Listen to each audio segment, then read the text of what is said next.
Hello everyone. Again, we're going to cover a little bit more about famines. Obviously, if you read in my book, you'll see in chapter 4 of my book, I cover in detail what's been going on over the years.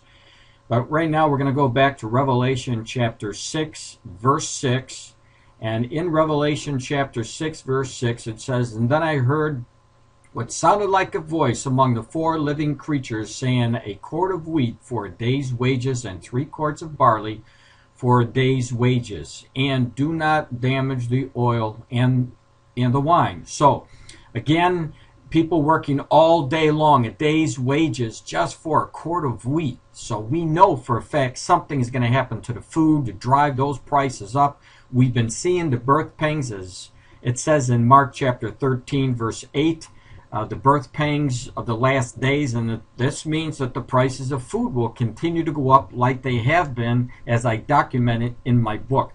Now, in reference to this, we'll cross-reference this because we see a day's wages, and then look what it says in Matthew chapter 24. We see the famines, so there's definitely famines going on. I showed you that today as well. But let's go now into what's happening with China.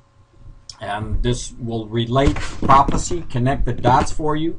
China corn crop won't meet demand, U.S. Grain Council says.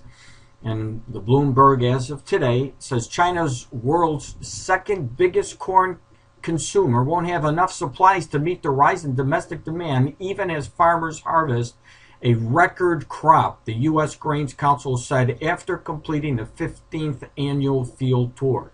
Consumption may total to 170.1 million metric tons, 6.7 billion bushels in the year that started October 1st. Thomas E. Dorr, the council's president of the chief executive officer, said today on a conference call with reporters that would be the most ever and outpaced domestic production, he said. Farmers may produce 166.6 million tons this year, up 5.6% from last year. Kevin Ribot, a member of the council's Asian advisory team and an Iowa corn farmer, said in the call. China will still need to import corn, so this is where it gets really bad. Before today's prices in Chicago jump again. Before today, prices in Chicago jump, take a look, 27% in the past year, as adverse weather threatened Midwest crops amid rising demand for supplies from the U.S., the biggest grower, consumer, and exporter. China, the second largest producer, may need to import 5 million to 10 million tons of global supplies before the end of 2012 to replenish depleted inventories.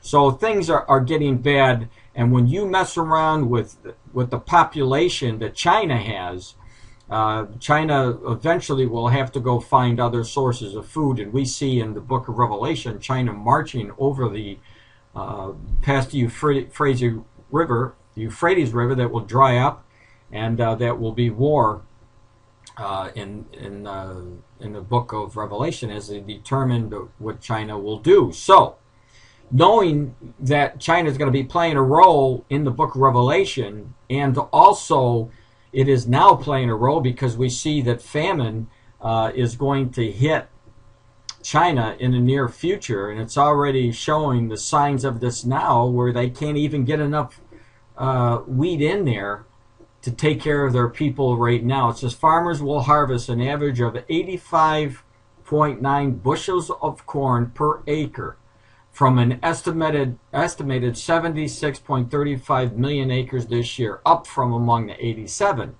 But it's still not going to be enough. So this is going to be a major problem.